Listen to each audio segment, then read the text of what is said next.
In your mind, you're moving your legs, but they're not moving. Summit to summit challenges. It's a dare I came up with to see how I can push human limits. I thought connecting Kilimanjaro to Kenya, it's quite something.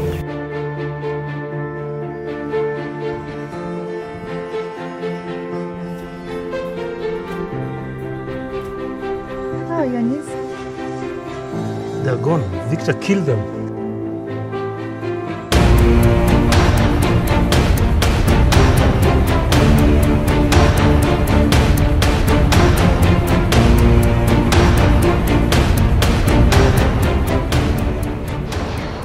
Day one, we were heading to the mountain. By 4, we were ready to go up. Myself, James Muya, 2 guides, Bruno and Soroti.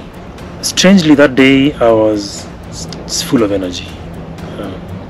At about 6 kilometers, or is it 7 kilometers, I actually left the 3 guys and bolted. I was never to see them again until everyone was coming down.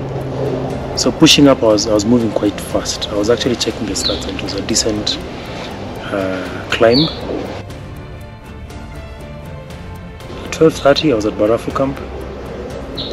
But from there to the summit, I had no energy. I took about 6 hours to get the summit, but I had to get the summit by all means. In a few minutes, I was running down. So about 8 p.m. I was at Kibo. And then from Horombo, I met up with Muhia and the guides, and we were taken down to Marangu Gate. Got there about something past midnight.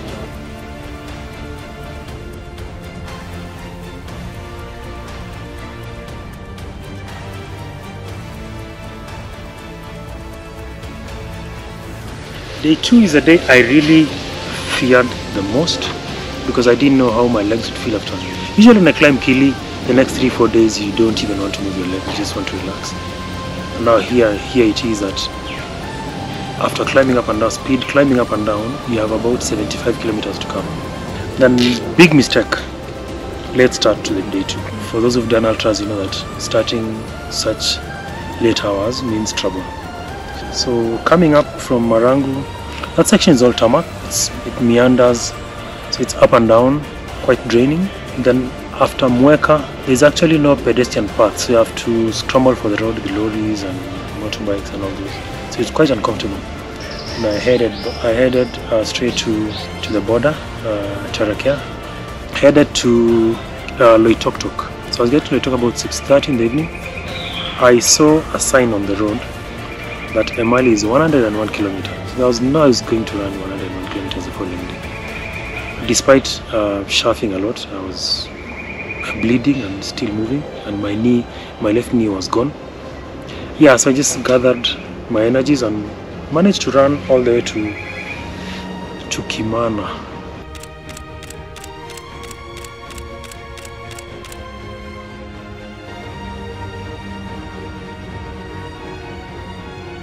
That road gets quite lonely. There are times I was actually running at the middle of the road for like 5 minutes and there's no car oncoming.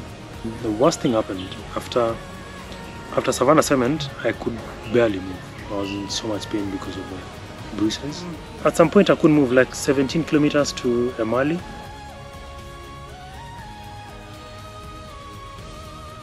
Day 4, 5 a.m. I was out of that resort. Managed to push, and then that's when after that we made the bad decision to take a shortcut, which ended up being a ridiculously long route. Running on rough road for me, or earth trails, is the best thing. It's easy on the knees.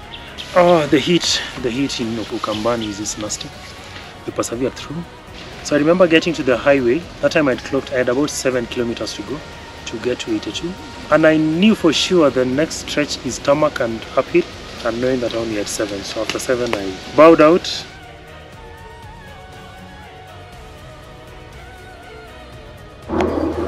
Day 5, was Machakos to Ngoliba. The trails were beautiful. I think between Machakos and Kilimambogo or Oldonyo Sabuk, just beautiful. Despite the harsh weather conditions, we managed.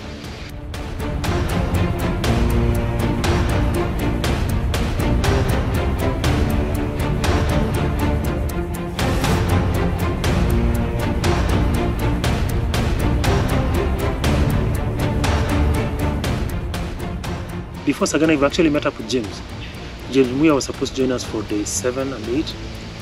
So we met him somewhere between Makuyu and River Sagana. We actually walked with him the last 2 kilometers because I just didn't have energy to run. After that, our target for the day was done. I think we clocked about over 60 kilometers that day.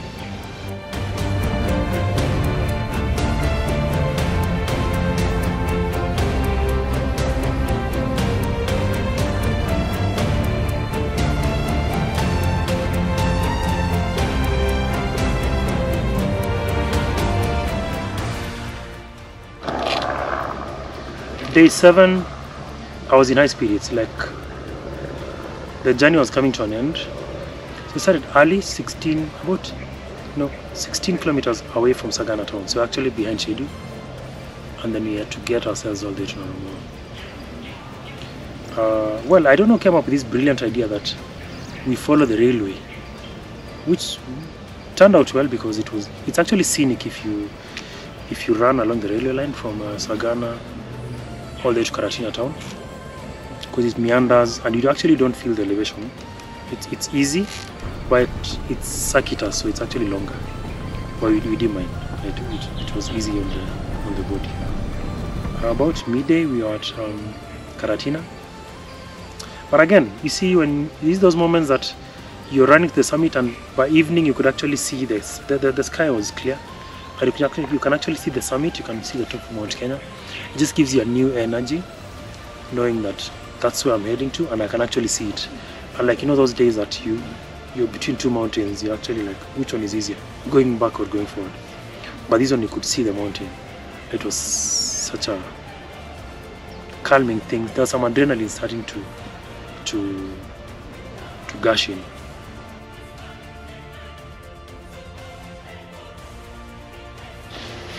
Last day,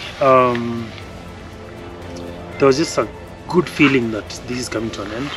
Now the challenge was we were actually starting 15 kilometers from where we were supposed to start. And so you can imagine it's now going uphill to the gate. But strangely, everyone was strong. So Vivian was really pushing it. I remember even at some sections you had to really push to catch up with Vivian. Oh, and there was this buffalo with its calf crossing the road. And well, nature respects nature. Just chill, give it away.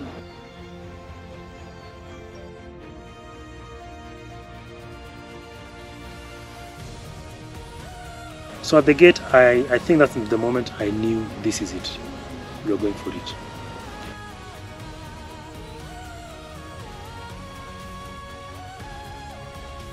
So we kept going. The sections you could run, we ran. By the time we were at Makinda's, still full of energy, but tired. Now you can see the summit at that point. So it was just killing it. But luckily, the sky, the weather was just perfect, clear skies.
Squeeze my lemon.